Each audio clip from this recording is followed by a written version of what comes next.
गत 6-7 तारीख दिन कुचिन्ना उपखंड बामरा एवं कुचिन्ना ब्लॉक रे बहुत भयंकर बन्या होईछि जहा फल रे कुचिन्ना एवं बामरा अंचल बहुत क्षति होईछि। ए क्षति को संबलपुर विभिन्न विभाग अधिकारी माने सठिक भाव में मूल्यांकन करिसंती सहयोग करिसंती। से दृष्टि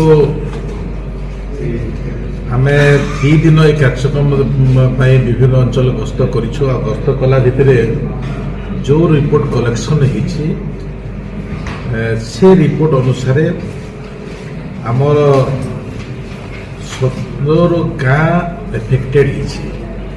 आमे रंधा खाद्य हिसाब रे 934 परिवार को 2 दिन खाइबा पाई देछु। टोटाल हाउस डैमेज होईछि 242 हाउस डैमेज होईछि। हमर 626 हेक्टर क्रॉप डैमेज होईछि।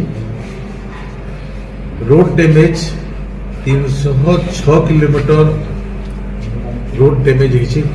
तारी भितरे रोड कटअप भी अच्छी, ब्रिज भांगी, ब्रिज वाशआउट भी होईछि। जो बंध अच्छी 14टी बंध भांगी। ए प्रकार भाव अभावनीय क्षति सृष्टि होईछि। को आमे